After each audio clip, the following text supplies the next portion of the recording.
नमस्कार, बहुत स्वागत है आपका। आप देख रहे हैं एसडीवी न्यूज, आपके साथ मैं सृष्टि मिश्रा।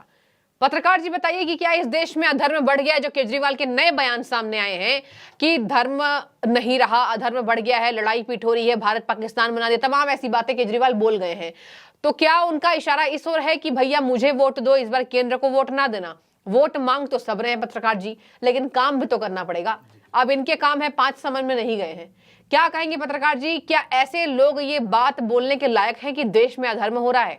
अगर अच्छा लगता है कोई अच्छा नेता बोलता, ये जनता अब कह रही है कि अच्छा लगता कि कोई अच्छा राजनेता ये बात कहता, केजरीवाल के ऊपर ये शोभनीय नहीं है। क्या कहेंगे आज? दोस्तों नमस्कार, मैं अजय पत्रकार। बड़े अफसोस की बात है कि एक आदमी ऐसा आदमी कह रहा है, केजरीवाल क्या कह रहे हैं, हमारे देश में ऐसी स्थिति हो गई है कि हर तरफ अधर्म है, अधर्म अधर्म, हर तरफ लोग दुखी हैं, बड़ी भयावह पोजीशन है। ये व्यक्ति कौन कह रहा? अगर कोई संत कहे हिमालय पे रहने वाला, ये व्यक्ति ये वो कह रहा है कि इस देश में अधर्म बहुत बढ़ गया है। देखिए, देश की राजधानी दिल्ली है, दिल्ली जो देश का दिल है, हाँ। वहाँ के राजा हैं, ये बात कह रहे हैं। बात बिल्कुल सही कह रहा है कि बहुत ज़्यादा अधर्म हो गया है। सब लोग कह रहे हैं दिल्ली में बहुत ज़्यादा अधर्म हो गया। धार्मिक लोग नहीं, अधर्मी लोग हो गए, नास्तिक लोग हो गए और दिल्ली में बढ़ गए। ये जो कह रहे हैं अधर्म हो रहा, सही बात। अब देखिए क्या है, यही शख्स लाल किले में क्या कह रहा था, हमें तो सिर्फ 4 कमरे का मकान मिल जाएगा। अब कितने में रह रहा? 60 करोड़ के में। किस में रह रहा? शीश महल में। फिर कहता था हम नशाबंदी करा देंगे, नशे से हमको नफरत है। कुछ भी नहीं, पूरे दिल्ली को दारू पिला दिया। इतनी पिला दी, पूछो ना, करोड़ों रुपया उसमें खा गया। करोड़ों रुपए जो सरकार को राजस्व मिलता था वो कम कर दिया, व्यापारी को फायदा दिखा दिया और व्यापारी से पैसा ले लिया। मीटर घोटाले में टैक्सी वगैरह के मीटर के उसके पैसे खा गए, बस में मीटर का उसके पैसे खा गए, बस वालों के पैसे खा गए, बस वालों के कर्मचारियों के पैसे खा गए। अस्पताल ये हुआ कि अस्पताल बनवा रहे, कोई अस्पताल नहीं बनाए। मोहल्ला क्लिनिक छोटे छोटे पहले से नगर निगम के थे, उसी में थोड़ा सा अच्छा चदरा लगवा दिया, वो लगवा दिया और थोड़ा सा लोग जब मेकअप करके आने लगे, बस। हाँ। दवाइयाँ एक्सपायरी डेट की। फिर ये हुआ कि लोगों के वो होंगे उसके सिटी स्कैन सब और कई जांचें पैथोलॉजी की, सिर्फ 2 लोगों को वो दे दिया ऑर्डर, और सब फर्जी, सभी मकान नंबर, सभी फ़ोन नंबर, सब कुछ फर्जी निकला। और उसमें भी कमाई का जरिया, मतलब हर जगह कमाई। तो बिल्कुल सही कह रहे हैं, अधर्म बढ़ गया। और अधर्मी कौन है, इन सब का सरताज कौन है? हाँ। ये तो केजरीवाल जी बता ही नहीं रहे। अधर्मी कौन है आपको बता रहे हैं। अधर्मी राजा भी है एक, अधर्मी राजा। अब क्या है, ये क्या कह रहे हैं, जिसने स्कूल वगैरह बनवाए वो जेल में, मनीष सिसोदिया। अरे भैया, स्कूल बनाए नहीं, स्कूल में बहुत फ्रॉड किया। आप समझ लीजिए, रिजल्ट में फ्रॉड किया, स्कूलों में फ्रॉड किया, कोई बड़ी यूनिवर्सिटी नहीं बनी। हाँ। ये क्या कह रहे हैं, जितने सम्मान भेजोगे उतने स्कूल बनेंगे। स्कूल तो आपको बताना है, कई लेडीज़ ने अपने वार्डों बनवाए, कई जेंट्स ने बनवाए, भिखारियों तक ने अपने स्कूल बनवाए हैं। आप समझ ले, इस देश में खासतौर दिल्ली में जाने कितने बड़े बड़े लोग रहे। अरे लाला जगत नारायण देखिए कितने स्कूल बनवा गए, दयानंद जी के नाम से कितने, सनातन धर्म के नाम से कितने, शिशु मंदिर नाम से कितने वहाँ पढ़ाई होती है, मिशनरीज के कितने स्कूल। इन्होंने स्कूल क्या होता है जो कक्षा 5वें तक के हैं, कोई यूनिवर्सिटी नहीं बनाई, कोई टेक्निकल इंस्टीट्यूट नहीं बनाए, इन्होंने वो नहीं बनाए, मेडिकल के नहीं बनाए, उन्होंने इंजीनियरिंग के संस्थान नहीं बनाए। ये चाहते तो ऑटोमोबाइल का एक हब बना देते दिल्ली में IT सेक्टर का एक हब बना देते। नोएडा, फरीदाबाद वगैरह सब जगह बन गया, गुड़गांव। ये दिल्ली में कुछ भी कर देते, ट्रांसपोर्ट का बना देते, ऑटोमोबाइल्स का बना देते, बायोकेम का बना देते, तमाम नई नई ब्रांचेस थी, नैनो टेक्नोलॉजी का बना देते, बहुत बड़ा हब बना देते। कुछ नहीं किया। और क्या कह रहे हैं, जिन्होंने स्कूल खोले और अस्पताल बनवाएं, स्कूल। मनीष सिसोदिया ने बहुत बड़ा अस्पताल, जैन ने, वो जेल में।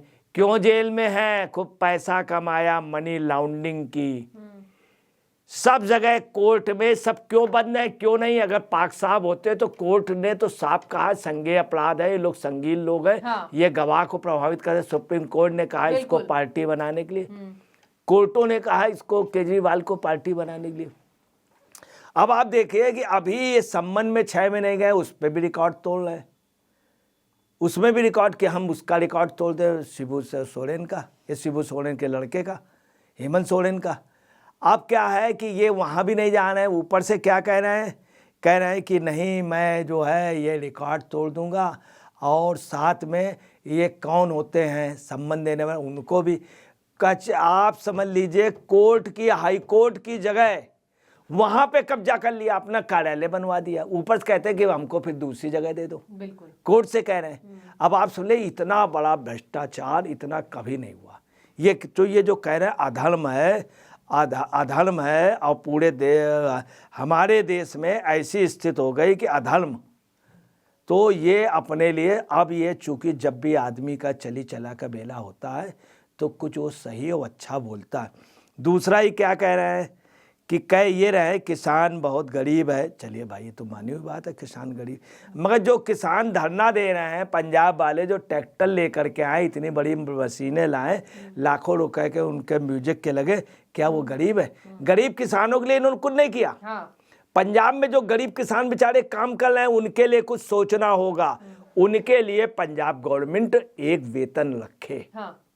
एक वेतन रखे ताकि उनको फ्री राशन मिल सके, फ्री ऑयल मिल सके, फ्री गैस मिल सके। ये पंजाब गवर्नमेंट को करना चाहिए, इनको भी दिल्ली पंजाब वगैरह में कराना चाहिए। अब आपको बता रहे किसान को भड़काने का काम कौन कर रहे हैं? ये पहलवानों को भड़काने का काम ये कर रहे थे। इनका भारतीय खुद उनके लिए पलंग अलंग सब ले जा रहा था। जो पहलवान थे, रात को पकड़ा भी गया, पिट भी गया, पीटा भी गया, खुद भी उसने झगड़ा किया, पीटा भी गया, पिटा भी, और लोगों को भी उसने पीटा। भारतीय जिसकी बीबी से इसका झगड़ा चलता था। तो ये पोजीशन आप समझ लीजिए। अभी आपको बता रहे हैं कि अगला उनके साथ बैठा था, उनके साथ आतिशी जी के साथ ऐसी बातें कर रहे थे कि पूछिए नहीं। अब क्या है केजरीवाल जी का आज, और इन्होंने क्या किया कि सीटों का बंटवारा हो रहा था, सीटों के बंटवारे में इन्होंने कहा कि देखिए ऐसा है कि पंजाब में सब सीटें लड़ना चाहते हैं, हरियाणा लड़ना चाहते हैं, दिल्ली में एक सीट देना चाहते हैं जहाँ पे कमज़ोर है, सिर्फ एक सीट। वहीं इनका ये भी कहना है कि 250 की सदन है सीटें, और 250 में कांग्रेस को 9 है। तो अगर आप 7 सीटों का भाग दे लीजिए, हाँ। तो कहीं 40-45 सभासद हो तो एक सांसद के बराबर होते हैं। तो इसलिए 9 सीटें इनको सांसद क्या है, कभी चुनाव होगा तो एक विधायकी की दे दी जाएगी। तो एक सांसद की सीट वो देने को बामुश्किल तैयार हैं। उन्होंने ये भी कहा 2-3 दिन में कोई बहुत बड़ी घोषणा करेंगे कि मतलब सीटों के बंटवारे का ये घोषणा करेंगे। अब आपको बता रहे हैं केजरीवाल जी का ये तो सब रहा। अब केजरीवाल जी और भी आगे क्या कर रहे हैं, ये जान गए कि सम्मन ना आए। सम्मन के पहले इन्होंने जानबूझ करके बेहरबन करा दिया था कल। अब कल जो है विधानसभा लगेगी, कल भी क्या करेंगे, कहीं सम्मन ना आ जाए बृहस्पति को, तो ये उसके बाद फिर बेहरबन करा देंगे। ठीक है। फिर उसके बाद ये बजट का और ये करके ये इस शक्ल में है कि 16 मार्च जो इनकी डेट है तब तक सदन चलाएं, कुछ बहाना करते रहें। जो वहाँ के कोर्ट से डेट पड़ी, बीच में अगर कोई सम्मन आ जाए तो हम ये कह देंगे सदन लगा हुआ। कुल मिला के केजरीवाल टंड घंट से ये घिर चुके हैं। और अधर्म की जो बात है, अधर्म कहीं नहीं, अधर्म वास्तव में इन्हीं के उस पर। ये भी कह रहे हैं कि 370 सीटें बीजेपी की आ रही हैं, लोगों को खुद ये कह रहे हैं 370 आ रही हैं। और दूसरे उन्होंने भाजपा के लिए कहा कि भाजपा को लोगों को भाजपा पे भरोसा है। तो कुल मिलाकर के मैं आपको बता रहा हूँ, अंदर से ये शख्स जो है मोदी जी को बाखबर दिला रहा 2024 के 2029 में खुद सोच रहा है कि मैं लाल किले के मीनार से गाऊंगा। और इस बार भी बीजेपी को वोट दिलाने के लिए खुद कह चुके हैं आतिशी जी के साथ। और ये 2029 में सोच रहे हैं कि शायद लाल किले में इनको भाषण देने को मिल जाए। ठीक है, तो लोकसभा चुनाव से पहले अब देखिए 100 दिन शेष बचे हैं, सभी राजनीतिक पार्टियां बयानबाजी तेज कर रही हैं और आज केजरीवाल कह रहे हैं जो समन पे समन मिल रहे हैं लेकिन नहीं जा रहे हैं, कह रहे हैं देश में अधर्म बच गया है। तो क्या अधर्म इन बातों से भी बढ़ता है जब किसी एक राजनेता को समन जारी करने के बाद भी पेशी में नहीं देखा जाता है? आप कमेंट्स ड्रॉप कीजिए। बहुत शुक्रिया आपका।